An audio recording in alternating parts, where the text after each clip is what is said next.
Matthew 15 Matthai câu chi tỏ gắn đời mua cho Pha-li-sai thiết cho si hứ uộc kia và chữ cho kỳ chạy cái lên tuôn đà lung đông Jerusalem tua cho Giêsu thiết nông hải tìa ua li cha có cho thư thì chỉ ua trở li tê kỳ chạy ua bé cho yêu công ý dự kia rồi bé có cho thư thì chỉ xuống rồi tê trở li kỳ chạy cho mà li nó mò Giêsu tê là hải tìa ua li cha ni ua trở li tê kỳ chạy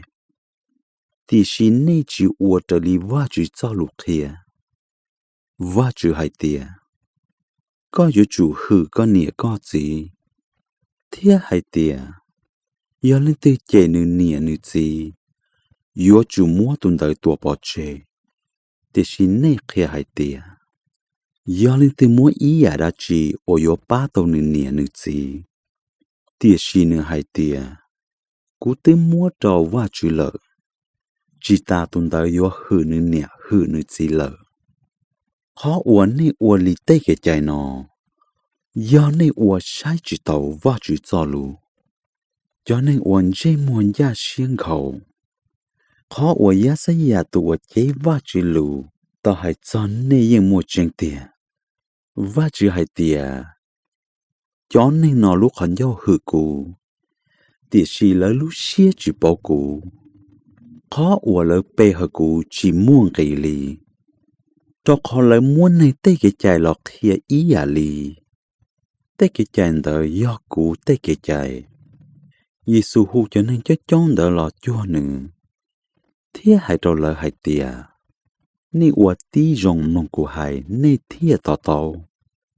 chỉ do giả ua mù cho họ nên lúc còn dầu ua trâu nên ua sầu thì chỉ do tê ua tờ họ nên lúc còn dầu lọ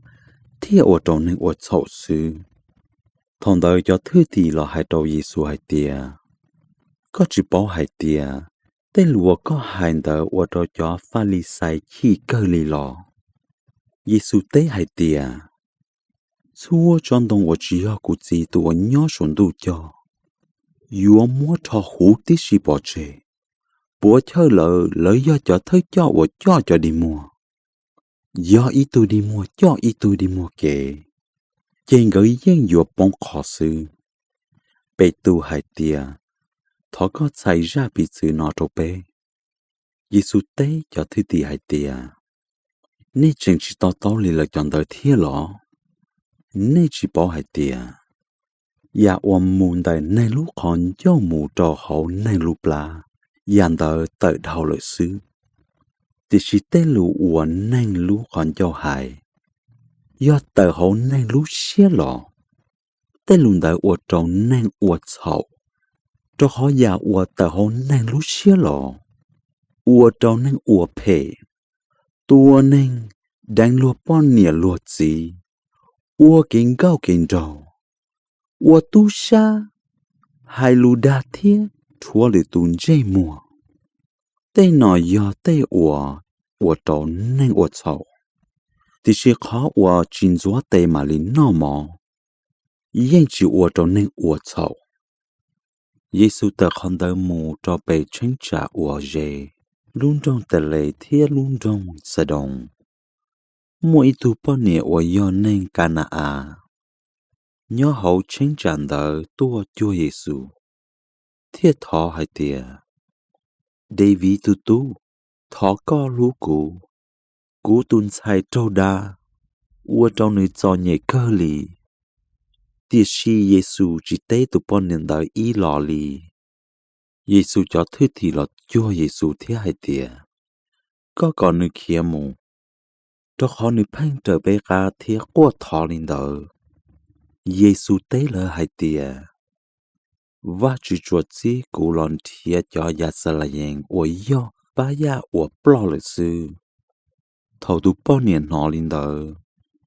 nữ giờ lọt cho chôn tu ân đời Giêsu cái tờ thiết thọ hai tia tu chư thọ có ba cụ Giêsu tế hai tia chỉ nhau mua mi nhọ tế mò bú trầu tế đầy nó tu bao nhiêu đời tế hai tia do là mà tu chư 这是只要对的老正到那的毛神，我帮手都去路中老天，耶稣对都半年的海爹，có giờ ít tu bao nhiêu ở mua kiện chân hàng,